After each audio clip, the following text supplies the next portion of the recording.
I would like to ask a question. Why do we celebrate Rakhi? It is a festival that symbolizes protection by the brothers to their sisters. But what if the brothers, the fathers, the sons in this country are the ones doing the harm? And don't get me wrong, I'm not trying to say that this is an issue related to men. It is not. There are women in this country who too frame innocent men. But why is it that only a certain section of human beings are treated as inhuman? A saddening part about this country that I would like to speak is that we often look at cases of rape as political propagandas in the context of religion. We make it about Christians, Hindus, and particularly target the Muslims in this country, but that shouldn't be the case. I find it ironic that we as a nation do that, because if you look at the laws of the Islamic countries such as Afghanistan, the punishment for rape is being shot in the head 4 times, whereas in Saudi Arabia they simply behead you. So we shouldn't look at this from the lens of a religious concept. Another thing that I would like to say, and I would like to urge everyone who watches this, is to not make this, it's good that everyone's speaking about it and it's being highlighted in the media, but it shouldn't be something that eventually dies down in 2 months. There are many incidents that happen in this country that get spoken about because it's trending for like a period of 1 to 2 months, and then it simply dies down like it never happens. So my only request to everyone is to speak up as much as you can, because every single person's voice matters. Thank you. Rakshabandhan का त्यौहार बहुत उत्साह और बहुत खुशी का त्यौहार है, और पूरे साल हम सब बहनें बेटियां इस त्यौहार का इंतज़ार करती है। बट पता नहीं इस साल जो घटना घटी है वो कहीं ना कहीं हर बहनों को झकझोर दिया है। उनकी सुरक्षा को लेकर वो कितने सुरक्षित हैं, हर कोई डर गया है, एक डर सा माहौल है। सेलिब्रेशन है, हमारी प्रथा है, हम सब मना रहे हैं, बट जो उत्साह होता था कहीं ना कहीं वो उत्साह हम में नहीं है। तो आज मैं अपने सारे देश के जितने भी भाई हैं उनसे मैं आग्रह कर रही हूँ, मेरा बेटा है, मैं उन्हें उसको भी ये सीख दी है कि आज के दिन हम बहनों को हमेशा उपहार देते हैं कुछ ना कुछ। इस रक्षाबंधन हमें उपहार देना है, हमें ये वचन देना है कि हम अपनी बहन की सुरक्षा का जिम्मेवारी लें। अगर हर एक भाई अपनी बहन को सुरक्षा का वचन देता है, उनको सुरक्षित रखता है, तो हमारे देश में ऐसी घटना नहीं घटेगी, कोई भी बहनों के साथ ये दुर्भाग्यपूर्ण घटना नहीं घटेगी।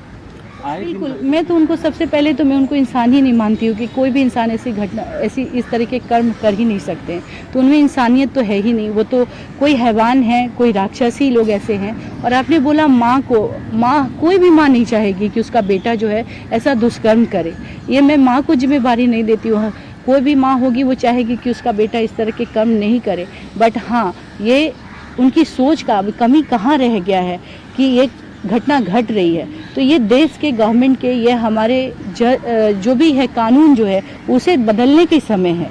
आप बाहर के देशों में देखेंगे, अगर किसी ने रेप किया है उसको सीधे उनको फांसी की सज़ा दी जाती है, तो हमारे हिंदुस्तान में क्यों नहीं? हमारे हिंदुस्तान की कानून को बदलने की ज़रूरत है, ताकि ये इस तरह की ज़रूरत फिर कोई दोबारा ना करे। अपनी घर की बेटी, अपनी बहन के साथ फिर ऐसा ना हो। समय आ गया है कि कड़ी से कड़ी कानून बनाए जाए, और अपनी बेटियों को सुरक्षा के लिए, उनको तैयार करने के लिए, मैंने जैसा बोला कि उन्हें अभी परियों की कहानी सुनाने का टाइम गया, घोड़े पे सवार होकर तुम्हारे लिए कोई राजकुमार आएगा, ये ख्वाब दिखाने का समय गया। आज समय है उनको स्ट्रॉन्ग बनाने का, ताकि वो अपनी लड़ाई खुद लड़ सकें। हम लोग जस्टिस, ये 2 महीना 3 महीना ये सब चलता है, हम लोग बहुत दुख फील करते हैं, और फिर कहीं ना कहीं जाके ये स्टोरी बंद हो जाता है, चैप्टर बंद हो जाता है, फिर एक नई घटना घटती है। तो समय है अपने आप को, कलयुग के समय में हमें खुद काली और दुर्गा बनने का समय है। अभी वो समय गया, अभी कोई कृष्ण नहीं बचा जो आपकी आबरू बचाने के लिए आने वाले हैं। तो समय है तो खुद को सुरक्षा, अपने को दुर्गा बनाना है और काली बनाना है। तो मैं अपनी हर बेटियों को सुरक्षा के लिए उनको इतना मजबूती देना चाहती हूँ ताकि वो अपनी सुरक्षा खुद कर सके। बिल्कुल, ये बहुत दुर्भाग्य की बात है कि बिल्कुल आपने बोला ना, जैसे चोर और इस तरह के दुष्कर्म करने वाले की साहस बढ़ जाती है, क्योंकि हमारा कानून कहीं ना कहीं कमज़ोर है, बहुत डिले हो जाता है, और इस तरह की घटना फिर से बार बार हो रही है। और हम लोग कहीं ना कहीं, कितना भी हिंदुस्तान आगे बढ़ रहा है, विकसित हो रहा है, लेकिन ये एक ऐसी चीज़ है जो, ये घटना जिसके साथ हुआ सिर्फ वही नहीं है, हम जैसी माएँ भी कहीं ना कहीं डर जाते हैं। हमारी भी बेटी है, हमारे भी इतने सारे आप बच्चे देख रहे हो मेरे फाउंडेशन में, गर्ल्स हैं, डर जाते हैं। हम कई माएँ हम लोग रात भर, हमारी भी बेटियां रात में ड्यूटी, हॉस्पिटल में ड्यूटी करती हैं, जब तक वो घर नहीं आते हैं हम लोग चैन की नींद नहीं सोते हैं कि घर आए। तो समय है, कानून को बदलने की ज़रूरत है और बहुत जल्द बदलने की ज़रूरत है, ताकि ये विचार किसी के मन में ना आए, इतनी कड़ी कानून बने ताकि कोई इस तरीके के कार्य करने के लिए सोचे भी ना।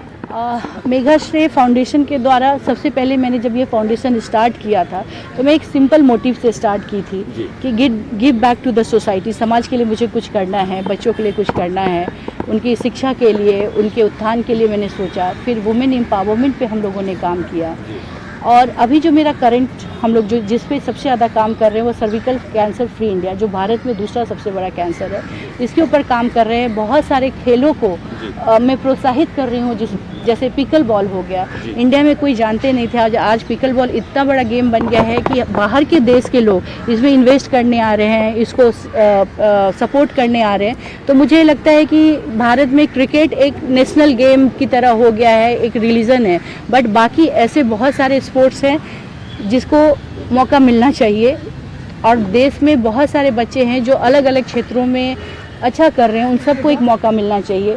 तो हमारा काम जो है, चाहे आप शिक्षा जगत हो या हेल्थ सेक्टर हो या स्पोर्ट्स सेक्टर हो या कल्चरल सेक्टर हो, सब सेक्टर पे हम लोग काम कर रहे हैं। और हमारा आने वाला समय भी आपको इन सब चीज़ों में, जहाँ पे भी समाज को हमारी ज़रूरत होगी, समाज को शक्ति देने की ज़रूरत होगी, मेघाश्रेय फाउंडेशन हमेशा वहाँ है। और मेरी हमेशा कोशिश होती है कि मैं अपनी क्षमता के अनुसार जितना भी कार्य कर सकूँ समाज के लिए। मैं हमेशा विश्वास की हूँ कि अगर भगवान ने आपको सक्षम बनाया है तो आप अपने आसपास के लोगों को मदद करें। और जब आप एक बार मदद करने लगते हैं तो जैसे बोलते हैं ना किसी चीज़ का नशा होता है, मुझे लगता है मैं मानवता के लिए कार्य करूं। और मेरे कार्य से अगर किसी एक के चेहरे पे मुस्कान आता है तो वो मुझे शक्ति देती है। और एक बार मैं बताना चाहती हूँ कि कोविड के समय में मैं बहुत बीमार पड़ गई थी। हमारे जितने बच्चे, मैं जब बीमार पड़ी तो मेरे बच्चों ने, जिन लोगों के लिए मैंने कुछ किया, वो सब मेरे लिए दुआएं मांग रहे थे, जबकि वो खुद अपना संघर्ष लड़ रहे थे। उस समय से मैंने संकल्प ही लिया कि नहीं, मुझे यही करना है, मुझे समाज की सेवा में आना है।